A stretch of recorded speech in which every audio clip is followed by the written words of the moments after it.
Sorry வேண்டாம், நீதி வேண்டும் அப்படின்லாம் சொன்னாங்க. ஆனா, மத்த 24 குடும்பத்துக்கிட்டயும் சாரி கேளுங்கன்னும் சொல்றாரு திரு விஜய் அவர்கள். என்ன கொஞ்சம் முரணா இருக்கு. இது உள்ளபடியே விஜய் அவர்களுடைய 2வது கள போராட்டம். ஒண்ணு வந்து பரந்தூர் விமான நிலையத்துக்காக அவர் அங்கேயே நேர்லயே போயிருந்தாரு. ம்.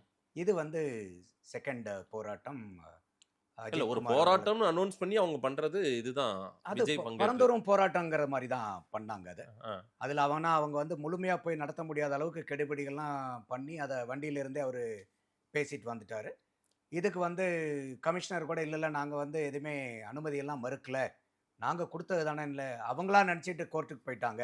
எல்லா கட்சிக்கும் எல்லா பண்ற மாரி கட்சிக்கும் தான் குடுக்குற கேட்கற மாரி மாரி தான் கேட்கறோம். நாங்களும் குடுக்குறோம் அப்படின்னு சொல்லிட்டு கமிஷனர் அவர்களும் சொல்லியிருக்காங்க. ம்.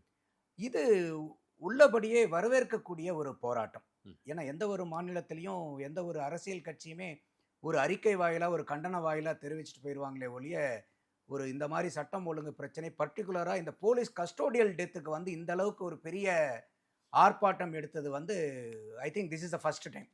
தமிழ்நாடு பாலிடிக்ஸ்ல மட்டும் இல்ல. ஐ திங்க் ஓவரால் இந்தியாவிலேயே வந்து இந்தியன் பாலிடிக்ஸ்லயே இதான் வந்து போலீஸை எதிர்த்து ஒரு பெரிய கண்டன ஆர்ப்பாட்டம் நடத்துறது வந்து இதான் ஃபர்ஸ்ட் டைம்னு நான் நினைக்கிறேன். ம். ம். If my memory cos right. ம். அதோட காலங்கள் சிறிதான அளவுல இருந்தாலும் அதனுடைய தாக்கம் வந்து ரொம்ப பயங்கரமாவே இருந்துச்சு. ம். ஒரு பழமொழி சொல்லுவாங்க இல்லையா? கடுகு சிரித்தாலும் காரம் போதாது அப்படின்பாங்க இல்லையா? அந்த மாரி வந்து விஜய் அவர்கள் இந்த போராட்டத்தை எடுத்தது, இளைஞர்கள் மத்தியில வந்து இது ஒரு பெரிய ஒரு ஒரு பேசுபடு பொருளா ஆயிருக்கு. நீங்க சொன்ன மாரி அவங்க அந்த மேடையில நின்னு அவங்க பேசினது எல்லாமே ஒரு டோட்டலா பார்த்தோம்னா ஒரு 25, 26 நிமிஷங்கள் தான்.